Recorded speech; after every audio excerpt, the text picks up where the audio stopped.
Bonjour tout le monde, dans cette vidéo je vais vous montrer comment je réalise moi-même mes pochoirs bordure et ceci très facilement et avec peu de matériel. C'est une super technique qui permet de customiser ses créations et Dieu sait si on adore ça, customiser. J'ai l'habitude de me servir de pochettes de classement qu'on peut trouver très peu chères chez Action, mais vous pouvez également utiliser une pochette plastique standard. Je ne saurais trop vous conseiller de prendre quand même quelque chose d'un peu rigide parce que la texture étant déjà très lisse, si en prime ça se ploie trop facilement quand on passe sa mousse dessus, je vous raconte pas.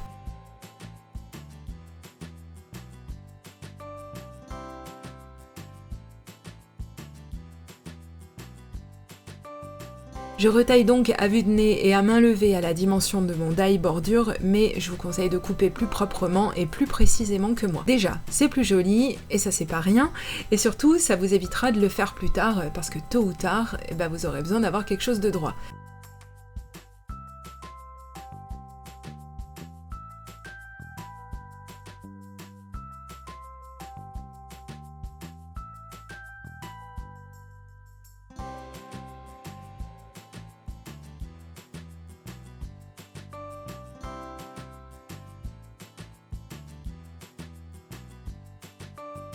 Bref, une fois ceci fait, je sors ma Big Shot et je commence mon sandwich, bien sûr avec la table 2, puis la première plaque de découpe, le plastique et le die par-dessus, puis l'autre plaque de découpe.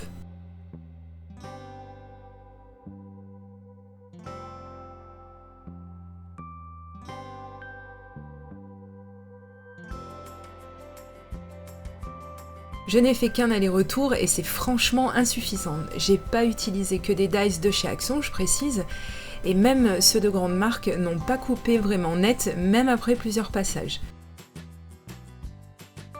J'ai pu remettre assez facilement mon die pour effectuer des passages supplémentaires, mais le plastique n'a rien voulu savoir. Vous verrez plus loin, j'ai dû repasser avec des ciseaux.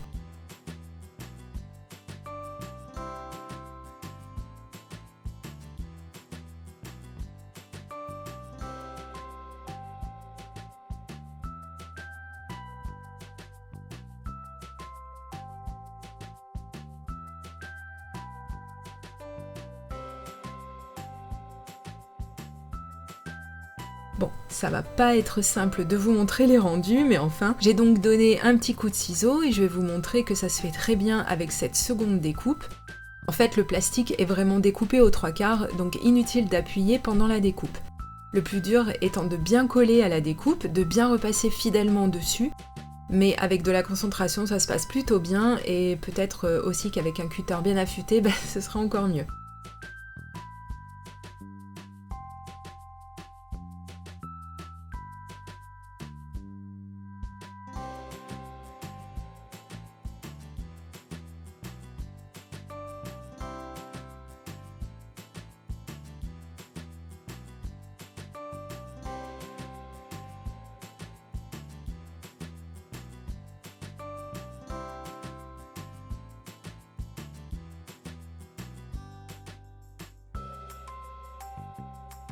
J'ai sorti du papier DCP de Clairefontaine et voici les distress ink que je vais utiliser, la teinte Peacock Feathers et la teinte Mermaid Lagoon. J'étais bien partie pour faire 2 créations sur le thème été, mais vous verrez que finalement j'ai eu des surprises. Je commence par la teinte Mermaid Lagoon et voici comment je garde mes mousses directement avec mes encres. Si vous avez raté ma vidéo sur les rangements distress, je vous la mets dans le petit tout en haut de la vidéo et à la fin de celle-ci, et en barre d'informations aussi, soyons fous. Et voilà ce qu'il ne faut pas faire, j'ai voulu y aller à la barbare parce que c'était trop long et trop compliqué de sortir un morceau de masking tape, mais finalement je n'ai absolument rien gagné à faire ça. Je commence comme d'habitude à imprégner ma mousse et à décharger l'excédent d'encre sur mon brouillon. Ce que je vous conseille encore plus de faire ici puisque votre pochoir étant fait d'une matière très lisse, vous aurez vraiment trop d'encre directement sur votre papier.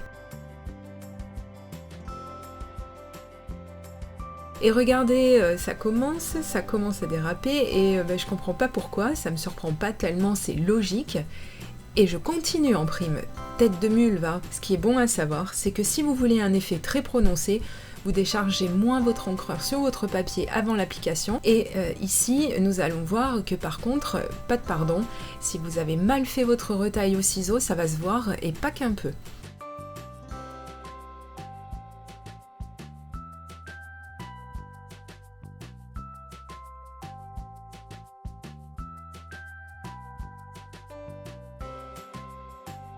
Et ce qui devait arriver arriva, mon pochoir a glissé, c'était cousu de fil blanc. Donc je le descends légèrement pour essayer de reprendre ma bêtise.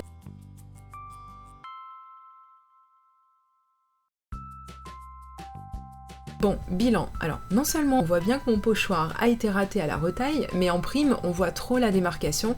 Je suis bonne pour tout refaire. Juste avant, je recoupe mon pochoir correctement et ensuite, je retourne mon papier et je recommence. Cette fois-ci, je prends soin d'accrocher mon papier et mon pochoir à mon plan de travail. Voilà! C'est déjà bien plus confortable pour travailler et ça permet de mieux se concentrer sur le résultat. Ah là là, je te jure, celle-ci, hein. Et on voit que le pochoir n'a plus de vilain relief, bref, tout va pour le mieux dans le meilleur des mondes.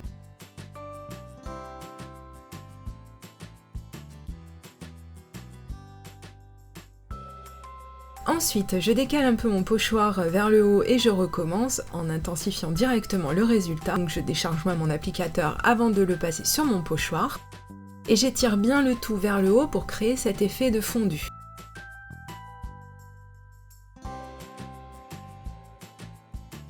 Et pour plus de contraste, je viens rajouter l'autre Distress Ink de la teinte Peacock Feathers.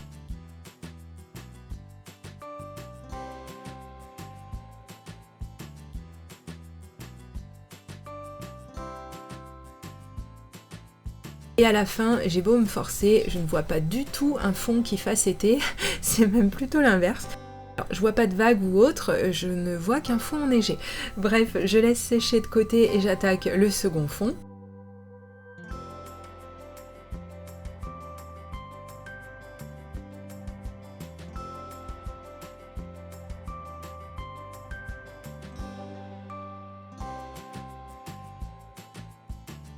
Je sécurise bien mon papier et mon pochoir, et voici les teintes que je vais utiliser cette fois-ci, la Salty Ocean et la Stormy Sky.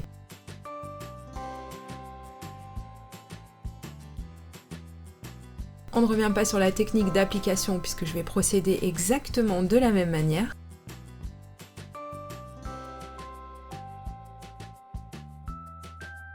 Je vais changer mon pochoir de place et je donne vite fait un petit coup d'œil au rendu. Est-ce qu'il n'y a que moi qui vois des montagnes? Non mais ça va pas, hein. J'étais pas partie pour faire des créations sur le thème hivernal, mais bon, allez, on continue, on verra bien. Ah oui, et pour créer un peu de relief, je n'hésite pas à tapoter avec mon applicateur chargé d'encre, ça donne un peu d'intérêt à la couleur qu'on vient de poser. Et comme je voyais encore trop de montagnes, et bien voilà, j'ai tourné mon papier et elles se sont transformées en nuages. Non mais, j'ai continué hors caméra le travail de ce fond, mais passons maintenant au tamponnage. J'utiliserai cette planche de la marque My Favorite Things qui s'appelle Happy Hippo et vous allez assister au retour de la tête dure qui pense pouvoir se mettre les règles les plus élémentaires derrière l'oreille. On va voir si vous me voyez venir avec mes gros sabots. Donc je sors la stamp plateforme de chez Action et je positionne mon tampon, jusque là tout va bien. Puis je sors l'encre Archival et je fais mon tamponnage. Jusque là, rien de fifou. Sauf l'encre qui me saute de la main, mais enfin, vous avez l'habitude de ma maladresse, et ben c'est pas nouveau. Ni le fait que quand on achète des tampons sur certains sites dont on ne citera pas le nom ici, et ben on a ce genre de mauvaise surprise, un pauvre petit hippopotame borgne. Bah t'inquiète, je ferai quelque chose pour ton œil très vite, c'est promis. Et je positionne les ballons sur sa papate et je tamponne. Voilà, donc si je vous montre les teintes de feutre à alcool que je vais utiliser, ça doit déjà commencer à vous mettre la puce à l'oreille. Si vous suivez mes vidéos colorisation, vous savez que d'habitude je démarre de la teinte la plus claire, mais vous voyez également que c'est possible avec la teinte la plus foncée, sans problème. Donc j'ai posé mes ombres, je viens les étendre à l'aide de la teinte moyenne.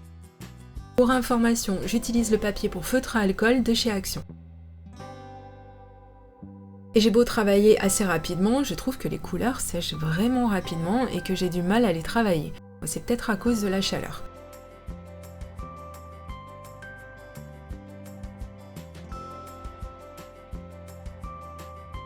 Je vais devoir venir retravailler les ombres en repassant une nouvelle fois une couche de couleur.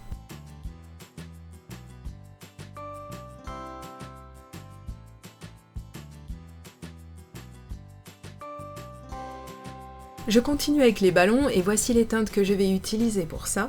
Je ne fais rien de bien extraordinaire et c'est pas le sujet de cette vidéo. D'ailleurs, si vous êtes intéressé pour en savoir plus sur la colorisation au feutre à alcool, je mettrai le lien de la playlist que j'ai créée à la toute fin de cette vidéo et dans la barre d'informations également.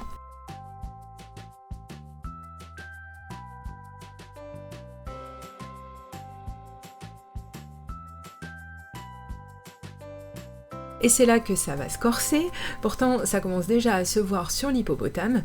Bref, j'applique mes roses et dites-moi d'ailleurs en commentaire si vous avez déjà compris la boulette que j'ai commise, je suis curieuse de savoir.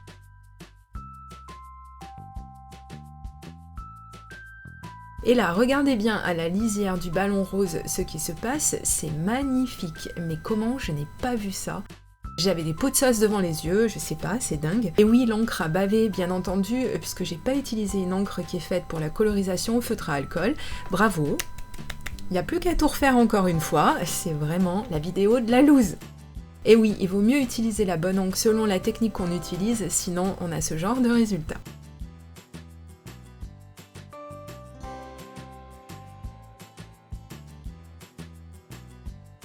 Et prenons le temps de bien regarder la différence avec la même chose sur du papier Bristol et avec de l'encre Memento, ça change tout. Et c'était un mal pour un bien finalement, parce que j'ai pu travailler mes ombres autrement et que je trouve ce second rendu encore mieux que le premier.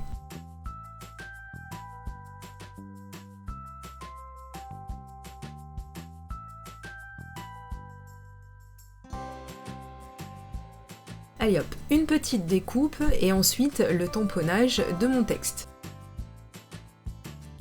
qui est issu d'une planche de chez Stampin' Up. Pour donner un peu de relief, je vais mater mon fond de carte avec du papier noir, puis je vais monter le tout sur une base de carte blanche.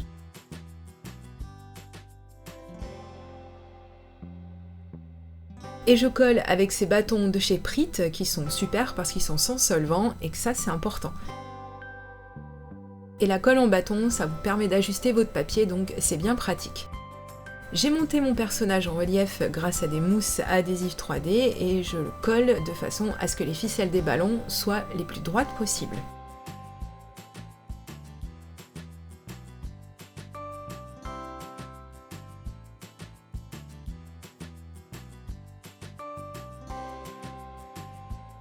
J'ai repris mon premier fond et sorti mon chalk marker blanc qui est devenu un nouveau chouchou tant le rendu est super. N'hésitez pas à aller voir la vidéo qui précède celle-ci où je vous montre comme il rentre bien sur du papier noir. Je pose ça et là quelques points blancs pour symboliser des flocons de neige et je réalise que c'est pas évident de faire une carte sur ce thème alors qu'on frise les 30 degrés dehors, faut savoir se projeter et avoir de l'imagination. Remarquez qu'il est jamais trop tôt pour commencer ces cartes de fête de fin d'année. Les découpes flocons sont super, j'espère trouver le lien de ce vendeur, mais vous le saurez en jetant un coup d'œil dans la barre d'informations sous cette vidéo.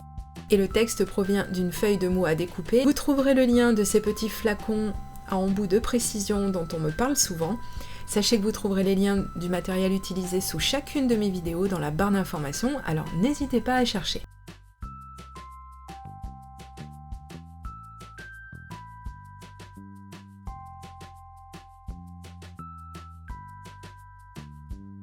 J'ai collé tous mes flocons sur le même principe et j'ai monté le texte sur de la mousse 3D également pour lui donner un peu plus d'intérêt.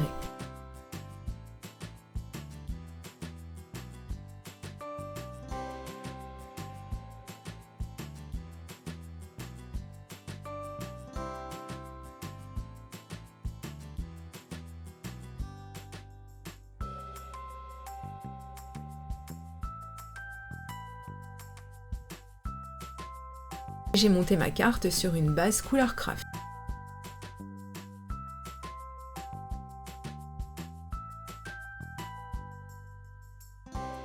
Faisons le point sur nos créations. Bilan. J'aime beaucoup le fait de pouvoir créer moi-même mes pochoirs bordures, ça permet d'étendre le champ des compétences de notre matériel, ça nous permet de créer des fonds super sympas. Ces deux cartes sont assez simples et j'ai pas jugé utile d'ajouter autre chose pour ne pas noyer ces jolis fonds et bien leur laisser la vedette. J'espère que ça vous aura donné envie de créer vous-même vos propres pochoirs. Si oui, alors merci pour le petit pouce en l'air. Pensez bien à vous abonner et à cliquer sur la petite cloche pour être prévenu de mes prochaines publications. Je vous dis à très bientôt pour de prochaines vidéos. Gros bisous, bye bye.